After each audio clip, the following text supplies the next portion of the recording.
Hey guys, welcome to Craft Time with Kelly. I don't know about you, but I've developed some new hobbies in quarantine, and one of them is bird watching. I'm working on my bird calls, so I thought, what better way to invite the birds into my life than to create a bird feeder. This bird feeder is a pine cone bird feeder. I picked this guy up on my daily walk around the neighborhood. You're gonna need a pine cone, some peanut butter. I accidentally bought crunchy peanut butter, so this is the perfect way to get rid of it. And you're gonna need some bird seed. I also accidentally bought parakeet food, so I'm hoping that that is okay. We're gonna need some string. The first thing we're gonna do is string up our pine cone. Wrap the string, oh gosh, you're gonna tie it. You're gonna tie it in a knot so that you can hang it up. Now, you're just gonna put the peanut butter on the pine cone. This is the perfect, get it in the nooks and crannies. Give the birds a little treat. Oh, who even eats crunchy peanut butter? Ow, prickly pine cone. Can you guys see the spikes? Peanut buttering it up. Some the sounds. Oh, missed a spot. That's looking pretty good. So now, I should have opened this before. Smells bad. Put the bird seed on. Just gonna, oh wow. This is messy. It will naturally stick. That's the great thing about this, it's all natural. This is going everywhere. Sprinkle it on. Oh, let me show you guys what we got now. Here's our finished product. Oh, it's so spinny. Yeah, that looks really good. So you just hang that up on your porch, on your window, wherever you want to see the birds come. And thanks for tuning in to Craft Time with Kelly. See you guys next time.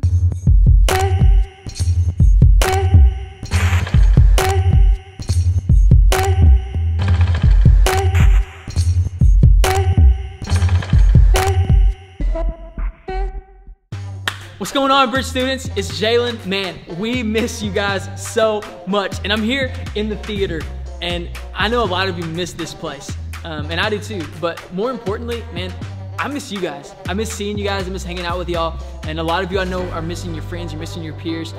You're missing just hanging out together as a student ministry. And so we've got something for you this summer to keep you connected. And it's our cruise. Listen, last week we launched our cruise, and within 48 hours, we had almost 100 students sign up to be a part of our cruise. Listen to me, that is a lot of teenagers. That is a lot of people that you know and you have things in common with. It's gonna be huge this summer. It's gonna be so much fun, and you are not going to want to miss out on it. So make sure you go to bridge.tv/cruise and register for a crew tonight. As soon as this is over, bridge.tv/cruise. Register for one. We'll get you plugged in with the group. Those are gonna kick off the first week of June, and you're gonna be so grateful that you had that opportunity just to connect with one another for the entire summer.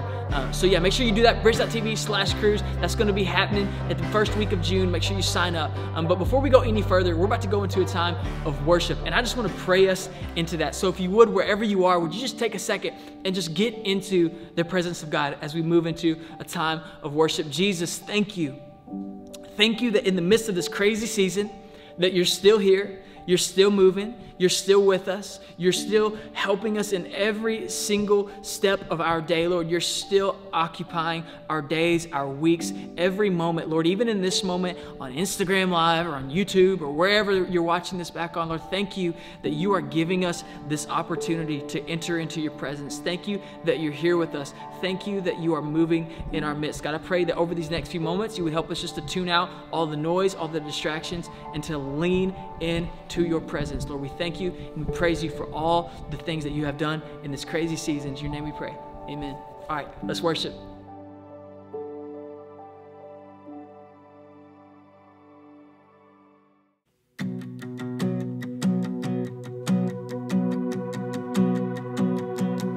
We're heaven-spun creations, His pride and adoration.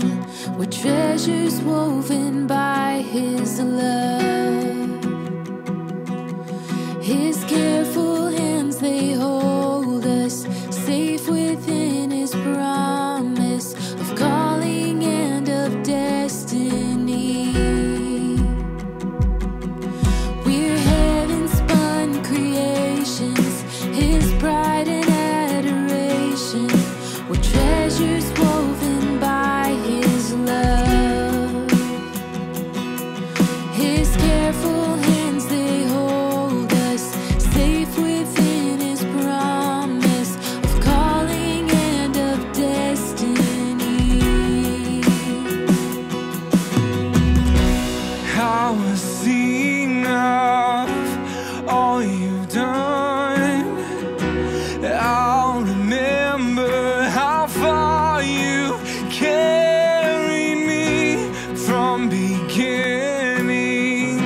There wasn't a day that you weren't by my side. There wasn't a day that you let me fall. In all of my life, your love has been true. With all of my life, I will worship you. There wasn't a day that you weren't by my side. There wasn't a day that you let me fall. In all of my life, your love has been true. And with all of my life, I will worship you. I will worship you. I will worship you, Jesus. I will worship you. I will worship you, faithful one, faithful to the end. Sing this out, I was singing. And I will sing of all you've done. And I'll remember how far you carried me from beginning to the end. You are faithful, faithful to the end.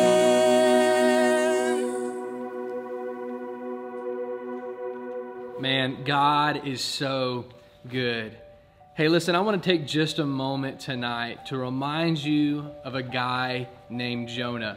And listen, if you were raised in church like I was, or if you've been anywhere near a Bible, or even if you just know some Christians, you've probably heard the story of this guy named Jonah, right? The guy who was found in the belly of a whale or of a big fish. But I want to take just a minute and remind you of that story, and then I want to encourage you as we break it down into three categories, right? Jonah was this guy, right? Just normal guy. The thing I love about the Bible is none of these people in the Bible knew they were Bible characters, right? They were just normal people living their life, and someone happened to write down what happened. But Jonah's just living out his life, and God calls him to a task. Now, Jonah doesn't like what God called him to because it didn't fit his natural rhythms of life. It didn't fit his routine or his dreams that he had for his own life. And so Jonah makes a decision to run, right? Like I'm going to run away from what God has called me to. And so Jonah takes off, right? He runs the opposite direction of the place that God called him to, and he gets on this boat to flee from God. And on this boat, a great storm stirs up while he's on it. And it says that even the sailors were terrified for their life. They were scared that this storm was going to overtake the ship and that they would all perish in the sea. Well, they begin to ask Jonah, what's the reason this storm's come upon us? Like what have you done? And he tells the sailors, he's like, look, I'm running from God, and this storm was brought about in all of our lives because of what I've done. And so Jonah says, listen guys, if you'll just throw me overboard, the storm will stop and God will spare your life. And they throw Jonah overboard, and when he lands in the water, he's thinking, this is it. This is what life looks like when you run from God. This is how my life's going to end. But it's got a little twist in the story here where God provides a great fish to swallow Jonah. And while Jonah's in the belly of this fish for 3 days, he says, it felt like I was in hell. He says, I felt like literally I was in the pit of the earth, separated from God. And while Jonah's in this fish, he comes to this moment where he finally accepts what God has told him to do, and he repents and he cries out to God saying, God, who am I to tell you what the plan for my life ought to be? And finally, when Jonah accepts God's plan, he is spat up again onto the shore. Literally, he survives this 3 days in the belly of this fish, and he has a second chance to follow God and the plan God has for his life. And I want to encourage you, and I want to talk to the person tonight who may be running from God. And you may not call it that. You're like, bro, I haven't like run away from my family. I'm not on the road hitchhiking my way to another city.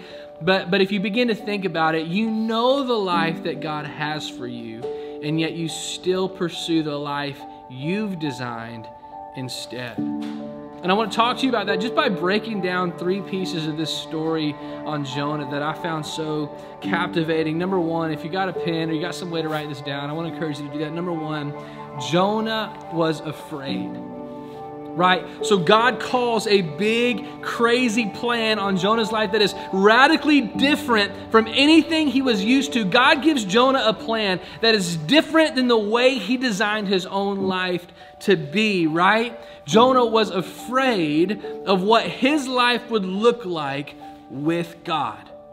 Like, I know what my life's going to look like without God. I can plan it. I can make it happen. I can choose my school. I can choose my career. I can choose how hard I'm going to work and what money I'm going to make. But if I give my life to a life with God, then all of a sudden I'm not in control anymore. And I am afraid of what that might look like, because God's plans are often different than my own. And some of us, if we're being really honest, the reason we're just living on the edge of whether or not we're going to follow Jesus, on the edge of whether or not I'm going to follow God, is not because we don't like God. It's not because we don't appreciate God. It's because we're a little scared of what my life would actually look like with Him. What does it look like to say yes to God's plan for me versus the plan I want for my own life? And Jonah was afraid. But I want to point out something else that was crazy to me.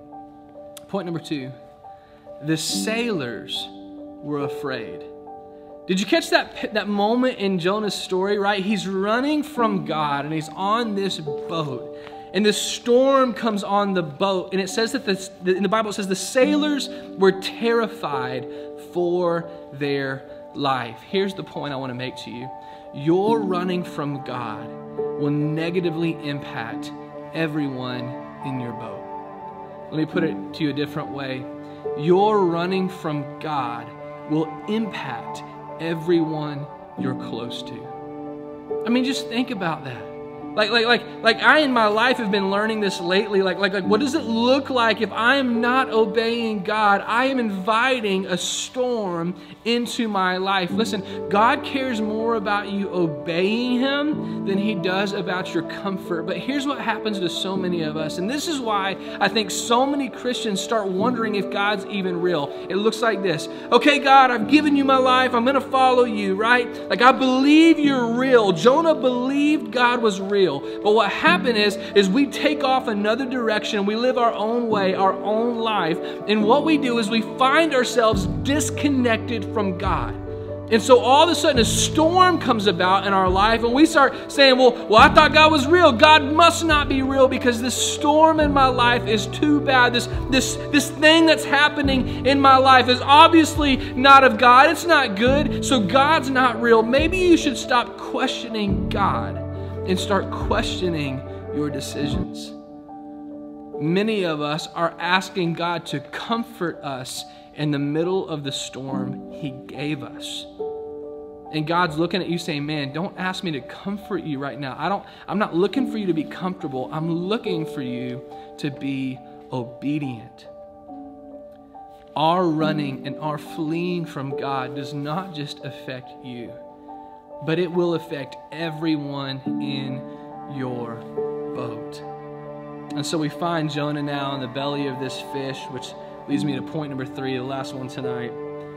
Jonah was afraid. You say, man, that's the same as point 1. It is, but it's not. You see, the story started off with Jonah afraid of his life with God. But now that he's in the belly of this well, Jonah's afraid of his life without God. We find this moment of the 3 days in the belly of this fish where Jonah just begins to cry out and confess, God, my life is nothing without you. Who am I to give you a plan? Father, you are my creator. Do with me what you want. And it's in his acceptance of God's plan on his life that we see salvation come. And he is spat back on the shore and giving another chance to obey and accept God's purpose for his life. And I love how that's the exact same same as you and me.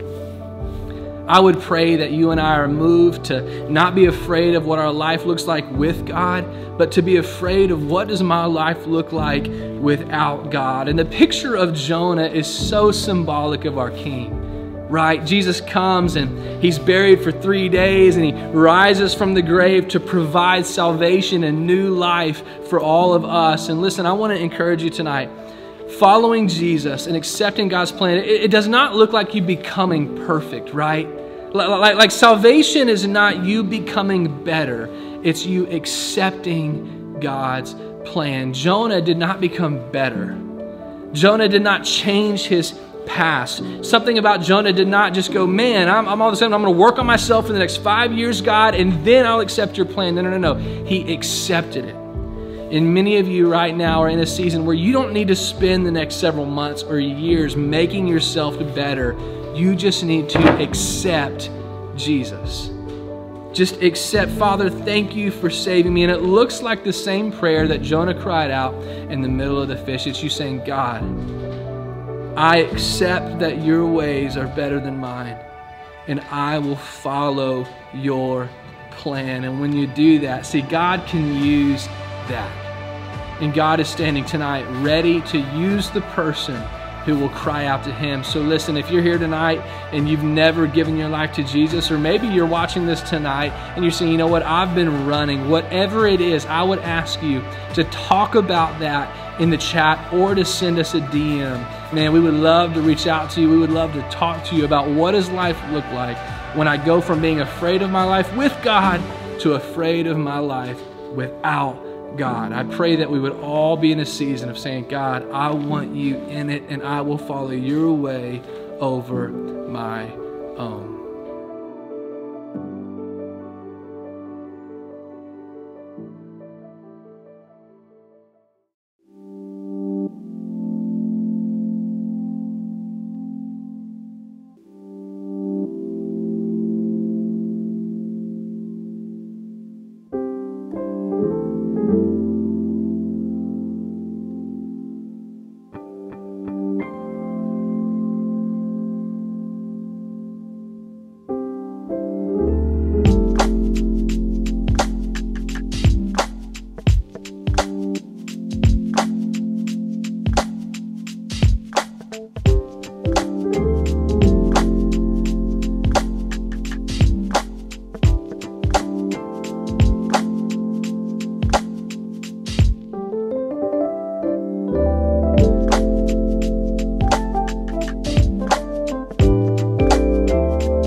What's up, guys? How are y'all doing? Hello. What's up? We're doing good. Awesome. Hey, we just wanted to take just a minute to hop on Zoom. Obviously, the end of your residency is approaching, and you guys are graduating on to bigger and better things. But here's the deal. We wanted to just take a minute to talk to you guys about how the year has been, and also just give a second to say shout out to the students. Man, I know they've loved you guys, and it's been awesome having you all as our student ministry residents this year. And so I just wanted to go through some questions with you guys to answer, and I thought this would be fun. My first question was, what was your favorite moment over the last year as a student ministry resident? Cheyenne, you want to go first? Yeah, sure. There's so many moments. It's a whole year of moments. But I think that the standout to me is always camp. I loved camp so much every single day. It was so much fun, but there was also so much spiritual breakthrough during that time. And it was like, I think my second or third week as a resident. So it was just the best way ever to onboard into student ministry here. Girl, that's awesome. What about you, Tafoya? I loved camp too, so I'm not going to say the same answer, but I'd say either the last Neon Night X was incredible. Jared, you were there for that. Gang. It was such a good time. Yeah. If not that, I'd say back to Fall Sin when we did our, our summer kickoff and we had food there. Didn't we have a food truck? We or had something? tacos. We were handing out all the tacos. Tacos. I missed taco night. Slip and slide. Yeah, it was fun. That was a good time. We were playing basketball and a bunch of games and soccer. It was nice outside, so that was a good time. That's awesome. Awesome. All right, question number 2. What did you learn, getting a little more serious, what did you learn this year as a resident that you can apply moving forward? Who's going first? Me? Take it. I'll go first. Man, I think Cheyenne and I could probably talk for hours about what we learned this year. But to like pick one specific thing, is kind of hard. But if I had to say something, I'd say this year more than ever, I probably learned really how to function being uncomfortable all the time, if that makes sense. I felt like I was in so many situations where I didn't know what I was doing, situations I've never been in before, which that always makes you uncomfortable. So I feel like I learned just how to function, kind of find a way, it sounds weird, but to be comfortable being uncomfortable and finding ways to just, move through it and figure it out. And, in those moments where you feel like you're in over your head, that God always shows up. So it was awesome to kind of experience that and work through that this year. Bro, it's so good. Cheyenne, what about you? It's so good. I think for me, y'all know this, I spent a lot of my residency just getting to hear people's stories.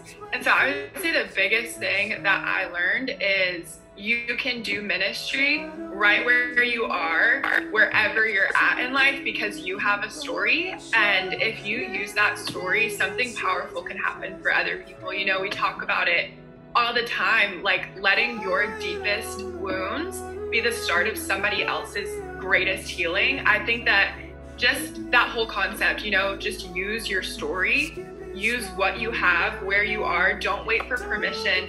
You are ready to do ministry exactly where you are, exactly how you are. Dude, that is so good. You better start preaching. That's awesome. Hello. Hey, tell me this. What do you think you're going to miss the most post-residency? What's the thing you're going to miss the most? Oh, man, I'll go. I think outside of the X nights, I know I keep going back to that. They were so fun. Yeah. And outside of that, honestly, I think I'm going to miss hanging out with you guys the most. With you, Cheyenne, Jalen, Taylor, Kelly, just the crew, Pam, and just planning, how can we continue to, help reach the next generation. So hanging out with you guys, I think I'm probably going to miss that the most. Yeah. What about you, Cheyenne? I'm up here crying. Same. I'm gonna miss everybody. I'm gonna miss Wednesday night. There's like a beautiful chaos of Wednesday nights, whether it is raining or the pizzas didn't come or whatever. It looks like we have to restart a worship song. I mean, there's just this beautiful chaos of knowing our whole team is on board. We're here. Every student is here and they're on board, and we're just like chasing after the heart of God and chasing after community and friendship and fun together. I'm gonna miss it so much. That's so sweet. All right, so last question. This one's for the Bridge students. What encouragement would you leave behind for the students, both at Spring Hill and Columbia? What encouragement would you leave behind for them? Wash your hands everywhere you go. That's awesome. Yeah, that's good. No, I'm joking. I'll say something serious. Wear a mask when you go to stores. Oh my gosh. Look at my mask. It's so cute. That's awesome. Oh, it's a flower. I thought it was like little virus things on it. Oh.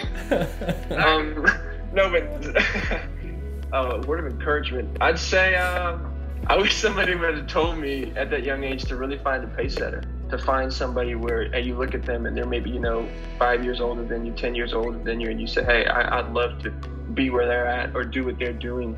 I wish somebody would have told me to find that person. Rather than down the road kind of looking around like, where am I? What am I doing? Yeah. So I'd say just lean into learning right now and finding people around you, or maybe you don't know those people. Reach out to them, DM them and say, hey, how are you doing what you're doing? How did you get there? And I think that'll benefit them, down the road more than what they can see right now. Dude, that's so good. What about you, Cheyenne? What would you leave to encourage students? I would say I know that we're in unprecedented times right now where we're meeting online, and so it doesn't look like what it maybe looked like before when we were in person. But I would say you guys are seeing revival in your student ministry. Do not take that for granted. Yeah. Like we all know, we have all talked about it. Pastor Chris has talked about it. The wave starts in the student section and it is happening at the Bridge. And so I would just say, don't take the revival that's going on in your student ministry for granted, and do not let your friends miss out on it.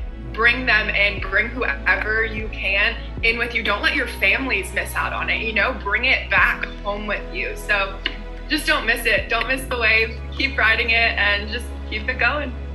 That's awesome. Man, well, listen, we love you guys. And just a shout out to the students who are watching. Man, do us a favor, shoot them a DM, shoot them a text, let them know how much you love Chris and Cheyenne. They have been awesome.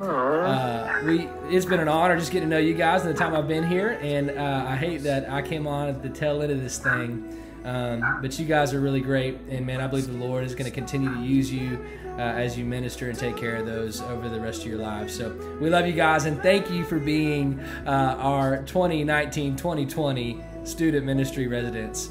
Y'all are awesome. Love you guys.